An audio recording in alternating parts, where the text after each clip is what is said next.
Olá, olá, olá. Quero compartilhar um texto com vocês. Está no livro no Evangelho segundo João, no capítulo 5, verso 38, perdão, 39 e 40. Vocês examinam, Jesus falando, né? Vocês examinam as Escrituras porque julgam ter nelas a vida eterna.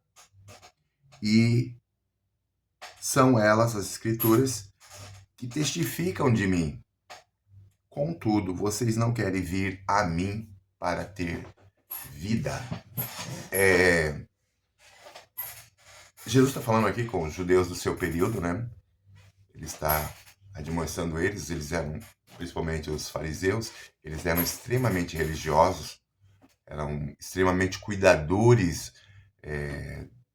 das escrituras, mas, infelizmente, eles distorciam as escrituras, criaram 513, se eu não me engano, 16 regras baseadas nos 10 mandamentos, para colocar sobre as pessoas. Jesus vai dizer que eles nem com o dedo, né, querem tocar nessas regras.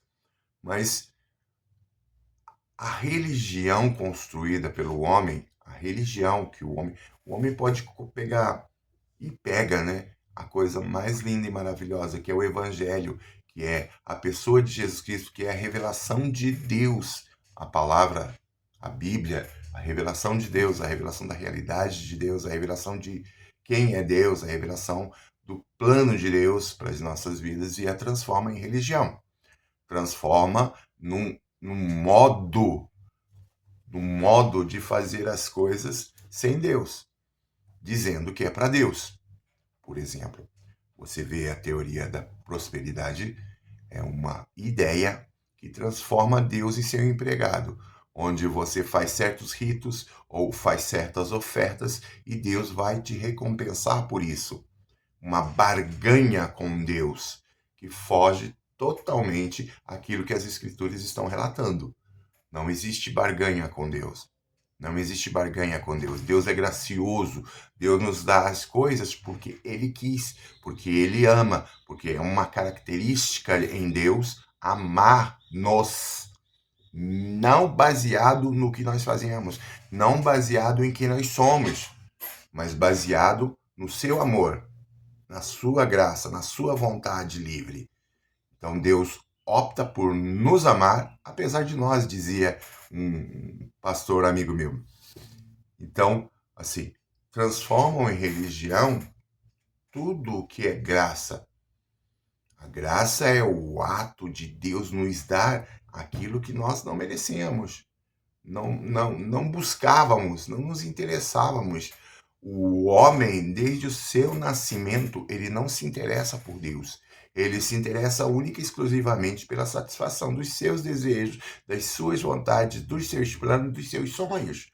O homem busca necessariamente a sua própria satisfação, o seu próprio benefício. Tanto é que a ordem de Jesus de amar ao próximo, nós a traduzimos como um sentimento. Você deve sentir um sentimento pela pessoa. Não, isso é uma coisa absurda. Deus te ordenar que você tenha um sentimento. Você não cria sentimentos. Eu não crio sentimentos. O que Deus está dizendo é que você sabe o que o amor deve fazer. Então, que você deve agir baseado no amor de Deus para com os outros, para com o próximo. Que você deve ser abençoador, que você deve dividir as suas propriedades, aquilo que você consegue, a sua lucratividade, o que você tem com o próximo. Você deve repartir o seu pão, você deve abençoar o próximo. Isso é o que Deus está dizendo. E o nosso ato como cristãos livres que amam a Deus seria fazer essas coisas tranquilamente, não buscando um benefício, mas porque Deus já nos deu Cristo, porque Deus, por sua graça, já nos salvou em Cristo Jesus. Mas não, a religião precisa que o seguidor seja não beneficiário, mas que ele beneficie alguém dentro da religião, aquele que tem o controle da religião. aquele que está na carne, sob a carne seca, que se diz, né? Por exemplo, o dono da igreja. Muitos pregadores, muitos pastores aí se colocam como os donos da igreja. Então você tem que manter a regra, aquilo que ele diz, você tem que obedecê-lo para que Deus te abençoe. Você tem que fazer tudo aquilo que ele disse que você tem que fazer para que Deus te abençoe. Você tem que dar o dízimo, você tem que dar a oferta, você tem que fazer o sacrifício de oferta, né, financeiro, para que Deus te abençoe, porque senão Deus não te abençoe. Porque aquele ungidão ali, aquele poderoso ali na frente, seja lá quem for, ele tem o poder divino de te abençoar. Porque se você não fizer o que ele está mandando, o que ele está te ordenando, você será amaldiçoado, você não receberá as bênçãos de Deus. E aqui está o grande problema que a religião contrasta com o evangelho. Cristo vai dizer: de graça recebestes, de graça deem. De graça recebeste, de graça deem. Você não vê esses homens da Bíblia pregando por salário, vocês não vê esses homens da Bíblia indo pregar prosperidade, você não vê esses homens da Bíblia dizendo que se você não fizer um sacrifício, Deus não vai te obedecer, Deus não vai te abençoar, perdão. O que eles dizem é que existe uma fórmula mágica de manipular o poder de Deus, de fazer com que Deus te obedeça. E isso é o propósito da religião. Mas o evangelho, não. Ele traz a visão de quem é Deus, o que Deus quer, o plano de Deus realizado em Cristo Jesus e o amor de Deus por nós. O evangelho trata do que Deus fez pela humanidade. O evangelho mostra o que Deus fez por nós. Quanto Deus, por nos amar, por ser gracioso, bondoso, maravilhoso, um Deus abençoador, deu Jesus Cristo na cruz para que eu e você tivéssemos a oportunidade de irmos para os céus, de gozarmos da paz com Deus, do amor de Deus, da misericórdia de Deus, da graça de Deus. Tivéssemos isso em nossas vidas. Meu querido, se você não entendeu que a coisa mais importante da nossa vida hoje na Terra é ter um bom relacionamento com Deus, se você não entendeu que Deus é o mais importante da tua vida, você não entendeu nada. Você não entendeu nada. Vai nascer, viver uma vida ridícula e morrer e vai para o inferno ainda por não entender que a graça de Deus em Cristo Jesus nos salva. É Jesus quem salva, é em Jesus que está a salvação, e é o Jesus vivendo em nós, o Salvador vivendo em nós, através do seu Espírito Santo, que completa essa obra de salvação. Então, assim, não existe pecado, não existe desgraça na face da terra que possa te tirar das mãos de Cristo Jesus. Entenda isso.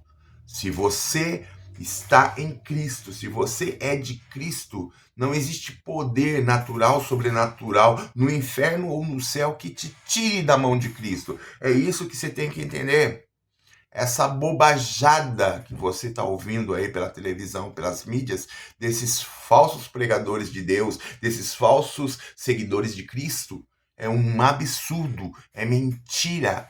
Você precisa recorrer às Escrituras, voltar para as Escrituras e entender o que Deus está dizendo para nós. Vou ler de novo o texto.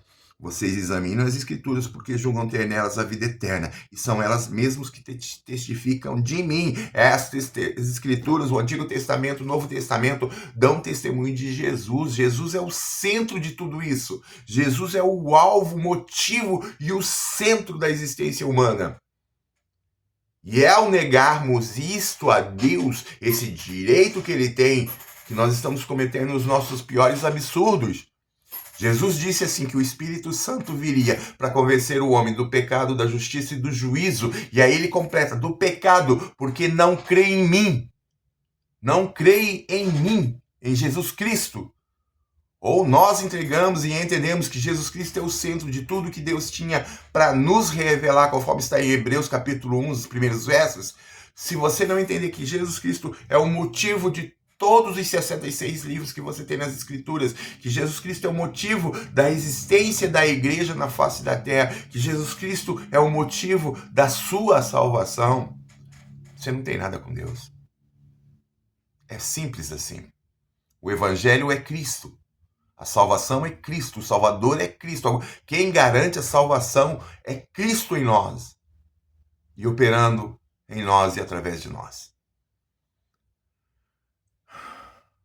Vocês examinam as Escrituras porque julgam ter nelas a vida eterna. E são elas que dão testemunho de mim. Contudo, vocês não querem vir a mim para ter vida. João 14,6, Jesus Cristo vai dizer: eu sou o caminho e a verdade e a vida. Ninguém vem ao Pai se não for por mim. Jesus é o tudo que nós precisamos. E fora dele é desgraça total. Não existe nada mais importante na nossa vida e existência do que viver para Deus em Cristo Jesus. Pense nisso. Pense nisso. Pense muito nisso. E tenha um ótimo dia. Em nome de Jesus.